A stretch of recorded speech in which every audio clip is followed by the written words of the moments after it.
Mahatonga fahaterana tsy tonga volana sy mety ho fahafatesan'ny reny sy ny zaza raha tsy voasoroka malaky ny paraky sy ny sigara, ary koa tompona ndraikitra amin'ny fahafatesana tampoka tsy apozina mahazo ny zaza latsaky ny herintaona. Miarabantsika rehetra amin'izao fandaharana ady amin'ny zava-mahadomelona indrindra ny finanana paraky sy ny fifohana sigara izao. Na rahantsika maly ny fiforonan'ny zaza nanomboka hatreo am-boka ary ny tombo tsy kelikely zany hatreo amin'ny fahifabolana. Anio tsika dia ijery ny fiasan'ny paraky sy sigara manomboka eo amin'ny fahifabolana io ndray, ary anaraka tsara zany fitombon'ny zaza ao am-boka zany mandra-pahaterany inona ny fiatraikan'izay eo amin'ilay zaza kely eo am-boka ao amin'izy mitombo tsy kelikely iny zany, ary ahoana no zavatra iseho indray rehefa teraka io zaza io ka mifoka sigara le reniny mampinono an'izany zaza izany, inona ny vokadratsy ateraka zany fisetro tsigara zany amin'io zazamena tsy manatsiny io. Dia ho hitantsika fa ampieritreritra faratra ny fandaharana zay rahantsika eto, satria amono afaty an'ireny zaza reny zany fifohana sigara eo anivon'ireny zazakely mena vava tsy manatsiny ireny, ka dia manarafinaritra ary amin'izao fandaharana anio izao.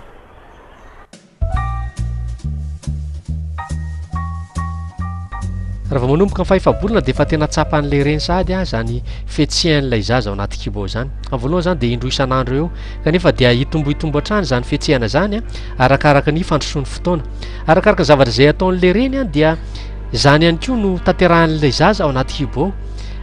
So fa misy rano ilomanosan'ilay zaza ao anaty kibo dia iny miaro azy amin'ireo dony isan-karazany. Amin'izay fotoana izay dia miazakazaka hatrany amin'ny 20 minitra ny fitepon'ilay fon'ilay zaza, ary rehefa milamindamina le fihetsiketsehan'ilay reny dia mijanona ho 90 isa-minitra izany fitepon'ny fo izany. Raha ohatra ka mandrimandry matory sahala amin'izao le reny dia mandrimandry matory ihany koa ilay zaza. Amin'io fotoana io dia manomboka mitsiry ny volo eo amin'ny loha, ary ny voa ihany koa dia manomboka manao ny asany. Amin'io fotoana ihany koa dia efa fantatra nalana vavy ilay zaza kely anaty kibo. Amin'ny alalan'ny fanaovana échographie no ahitana izany, na amin'ny alalan'ireo fitiliana manokana izay jerena amin'ny ordinatera ireny. Raha vao tonga amin'ny fahadimy volana dia efa mirefy 20 cm izany zaza zany, ary milanja 200 gramma eo. Amin'izay fotoana izay dia efa manomboka miforona ny hoho kelin'ilay zaza amin'ny tongotra sy amin'ny tanana, ary ny fitaovam-pandevona-kanina ihany koa dia efa voamboatra ara-dalàna tsara amin'io fotoana io. Efa manomboka voamboatra ihany koa ny lela izay mahatsapa an'ilay tsiron-kanina, ka ny zavatra izay ampidinin'ilay mamany ao anatin'ny kibony ao dia tsaron'ilay zaza zany zany tsiron-kanina izany. Eo amin'ny faha-enimbolana dia efa voamboatra ara-dalàna ny taolana, zany hoe mbola taolana malemy moa mazava loatra, ary eo amin'ny 300 eo ny isan'ny firafitry ny taolana amin'io zazakely mbola anaty kibo amin'io fotoana io. Saingy mbola isy hitambatambatra zany ateoriana, ary rehefa amin'ny fotoana mahalehibe dia mijanona eo amin'ny 400 eo nisan'izany firafitry ny taolana amin'ny olon-dehibe izany. Mirefy eo amin'ny 17 cm eo ary milanja 500 gramma ny alanjan'izany zaza zany amin'io fotoana io. Hatramin'izay dia mbola niaina tao anatin'ny famaizinana ilay zaza tao anaty kibo, mbola tsy nisokatra ny maso, fa manomboka amin'ity fotoana ity ihany koa dia anomboka hisokatra zany mason'ilay zazakely izany, ary eo ny fotoana voalohany hisokafan'izany maso izany, anomboka hifandimby ho tsapan'ity zaza ity zany ny hazavana sy ny famaizinana izay mitaratra avy eo amin'ilay kibon'ilay reny eo, ary mahavariana izany ohatra ny efa manomana azy sady amin'ny fiaviany fatongavana ety ambonin'ny tany. Raha vao mandeha amin'ny fahafitony volana dia efa mirefy 3 cm ilay zaza ary milanja 10 gramma eo. Mahavariana ihany koa amin'io fotoana io fa manomboka mivadika ilay zaza, manomboka mitsongoloka, ary ny loha indray no lasa ambany. Fotoana izay tsy voazava an'izaniza izany fa Andriamanitra ihany no afaka anazava izany, fotoana izay anomana zany zaza zany sady ho amin'ilay fiaviana fiterahana tsy ela aorianao amin'ny fotoana izay tendren'Andriamanitra. Rehefa hiditra eo amin'ny fahavalon'ny volana dia mahavariana fa miazakazaka lay fitombon'ilay zaza mirefy eo amin'ny 7 cm eo lay zaza ary milanja 57 gramma saika efa voaforona avokoa ireo taova rehetrarehetra ary samy efa miasa izany saingy mbola betsaka amin'izy ireo no tsy afaka ahazaka tena tanteraka indrindrindra ohatra ny taova izay miaro eo amin'ny hatsika sy ny taovam-pisefoana ary izay no mahazava-doza le hoe teraka tsy tonga volana satria rehefa teraka eo lay zaza dia tsy afaka ny azaka ny fiainana ety ambonin'ny tany raha vao manomboka amin'ny fahasivy volana dia mirefy 70 cm zany zaza zany ary milanja 520 gramma eo amin'ny faran'izany fahasivy volana zany dia mahatratra hatrany amin'ny 30 gramma ka hatramin'ny 50 gramma ny lanjany zany zaza zany ary mirefy manodidididina ny 50 cm eo manomboka eo ihany koa no anomboka iseho ny farariana izay hahaterahan'izany vehivavy izany ary dia hoarahantsika miandalana eto ny fizotran'izany fiterahana izany ankehitriny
inona mivokadratsy ny paraxysy gara hatreo ireo poizina isan-karazany izay fa voalazantsika fa misy 700 amin'ireo 4,000 izay ao anatin'ny sigara sy miparaka ireo dia mitsofoka mamakivaky ny tenan'ilay reny ary mandalo ny ahitra izay misy an'ilay zaza zany ary rehefa avy eo dia mamakivaky an'iny tadipotra iny zany zavatra izany zany poizina isan-karazany zany dia tonga any amin'ilay zaza kely menavava ny efarany inona ny zavatra fiatraikan'izany poizina isan-karazany sahala amin'ny nicotine ny arsenika ny monoxyde de carbone ny formaldehyd sy ny namany zany eto amin'izao fotoana mahakaiky ny fiterahana zao ny vokany voalohany indrindra dia manome ny atao hoe hématome rétroplacentaire zany hoe misy raha miandrona zany eo anelanelan'ilay ahitra sy ilay nofotra anatin'ny tranonjaza voalaza fa 5 nio toejavatra miseho dia saika avy amin'ny paraky any sisigara avokoa no iaviany zany mitombo ny taha fahatongavan'izany aretina izany arakaraky ny fiakaran'ny fatran'ilay monoxyde de carbone izay mipetaka eo amin'ny hémoglobine arak'izay fanresantsika tamin'ny lasa arakaraky ny abetsahan'ilay zaza nateraky le olona ihany koa sy ny fiasan'ilay nicotine izay mampifitina n'ilay lalandra ary mahatonga an'izany lalandra zany ho mora vaky rehefa diso mifintina loatra dia izay toejavatra zay no fanazavana iavinyty hématome rétroplacentaire ity amin'ny ankapobeny dia mahafaty an'ilay zaza zany aretina izany mahatonga faterana tsy tonga volana ihany koa na prématurité sy zaza tsy ampilanja zany hoe latsaky ny roklose sasany eo faterahana zany paraxysy gara zany ifandresantsika teo tamin'ny lasa fa ireo poizina isan-karazany izay tonga ao anatin'ilay zaza amin'ny alalan'ny fidirana zany poizina izany mamakivaky an'ilay ahitra ary manaraka an'iny tadipotra iny dia manapoizina zany zaza zany amin'ny ankapobeny dia taizana ao anatin'ny tony cuveuse tony reny zaza ireny ary matetika rehefa tsy mahazo hafanana tsara izay ilana le zaza dia ho faty tsy efa misaraka amin'izay toejavatra izay ihany koa ity atao hoe rupture prématurée de membrane ity na favakisan'ilay ranodoa alohan'ny fotoana vao mainka mampiditra otrikaretina maro ao anatin'ilay zaza zany toejavatra zany ka mahatonga zany zaza zany ho sahirana voavelona mahatonga ihany koa nilay antsoina hoe placenta prévia na ahitra ambany toerana ny finanana ny paraky sy ny sigara raha tokony izy dia aty ambony aty no fitoeran'izany ahitra izany ity amin'ny sisiny akavity zany no ara-dalàna amin'ireo sary hitantsika eo amin'ny kapobeny dia mitombo avroa eny ny ta fahatongavan'izany aretina zany amin'ny olona mpifoka sigara tsy mihina paraky raha mihoatra amin'ny olona tsy mikasika izany poizina izany rehefa teraka sy matsara ilay zaza ka verinaina dia mazava ho azy fa ny sakafo omenany zaza dia ny nono ihany ary nono hatrany tsisy fatra tsisy fetra mandritry ny enim-bolana zay moa no politika nasionaly ny firenentsika ankehitriny ary ilaina ny anaraka sy akataovana izany raha ohatra nefa ka mitoy ny finanana paraky sy ny sigara amin'izao fotoana izao na dia mitombo ary lay zaza dia misy fiatraikany mety atahorana inona mivokatry ny paraky sy sigara amin'ilay zaza manome ilay antsoina hoe syndrome de mort subite de nourrisson zay tsy inona fa fahafatesana tampoka tsy ampoizina ny zaza zay latsaky ny heritaona io zaza io dia ao anatin'ny fahafenoan'ny fahasalamana tanteraka kanefa dia tsy voazava hoe inona ny antony nahafaty an'izany zaza zany efa na dia atao autopsie ary lay zaza dia tsy ho hita mihitsy ny antony zay mety ho nahafaty an'izany zaza zany fantara nefa ankehitriny fa avy amin'ny paraky sy sigara no mahatonga zany toejavatra izany ny fanazavana zany dia zao raha ohatra ka mpifoka sigara ilay reny tamin'ny andro fa tondrana voka ty zaza kely ity dia efa niaran'ilay antsoina hoe hypoxina tsy fampiana oxygène atao anaty kibotao ilay zaza ary ohatra ka teraka somatsara zany izy ka miara matory zareo dia ny fifohana sigara eo anilan zany zaza zany eo am-pandriana dia vao mainka mampitombo faratra izany fabetsahany oxyde de carbone hoentin'ny poizina avy amin'ny sigara izany ka raha ohatra ka misy toejavatra anankiray izay ohatra hoe tsentsitsentsina ohatra le orin'ilay zaza na vovonisery ilay zaza na hoe misy pirana kely le ondana dia manarona ny orino io zaza io dia zay toejavatra kely zay fotsiny dia ampy ahafato azy an'io zaza io manampitrotraka izany ihany koa moa ny fiasan'ny nikotina zay manapoizina ny foibean'ny taova-pisefona ary koa miteraka hatsika amin'ity zazamena vava ity ny zazamena vava dia tena faran'izay sarotindrindra amin'ny atsika ary zay zavatra izay koa dia manampy amin'izany fahafatesana tampoka eo amin'reto zaza reto izany inona no lesona azy tsoana amin'izany miamrongatra ankehitriny ireo herisetra sy vonon'olona isan-karazany tsy vaovao intsony ny maheno amin'ny gazety ny famonon'olona etseroa ary voalaza fa ny paraky dia toy ny vavahady hidirana ao amin'ny zava-mahadomelona io fampiasana zava-mahadomelona io matetika no mahatonga ny olona anankiray ho tena lasa gangsa tanteraka mihitsy ary mahatonga azy ireny hiditra amin'ny famakina trano sy famonoana olona ankitsy ranotsotro zao eto ty lehilahy anankiray ity izay mpampiasa n'izany drogue zany dia manafika tokantrano anankiray ary dia mamono ny tompotrano tsy tahotra tsy enatra tsy sindra fo zay tokoa ny voalaza ny tenin'Andriamanitra fa any aparany ihany ny olona dia mpanontolo fo tsy manam-pitiavana tsy tiany tsara ary dia zany toezavatra zany no mandrosy azy ireo mba hahatonga an'izy ireo angalatra zay zavatra tiany ho alaina miasa mafy ireo mpitandro filamina isan-karazany misambotra ireo andionjiolahy ary miezaka ny mampiditra izany ao anatin'ny fonja mba hisorohana ny fandrimpahalemana anjaka eto amin'ity tany ity satria zay no lalàna zay manao ratsy dia tsy maintsy faizina ary zay mamono olona dia tsy maintsy hiaran'izany lalàna izany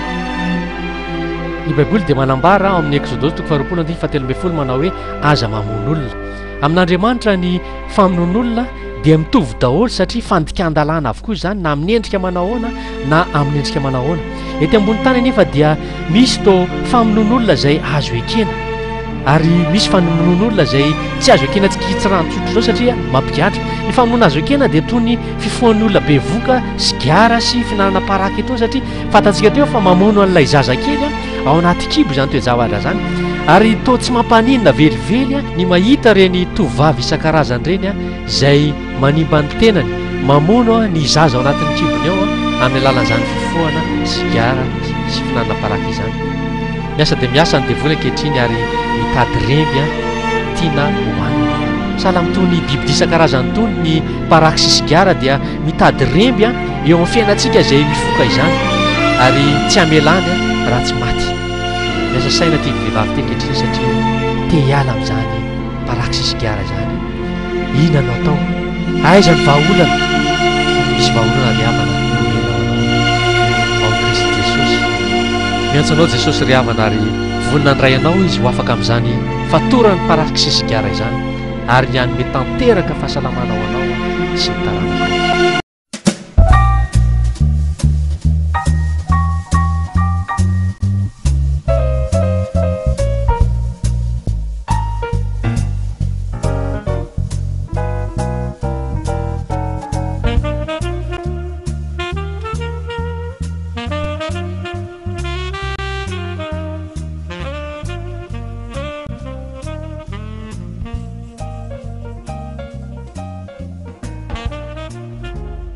afatry ny tompo aminao aza mamono izay tsy manatsiny izay mariny ianao fa tsy anamarina ny melokao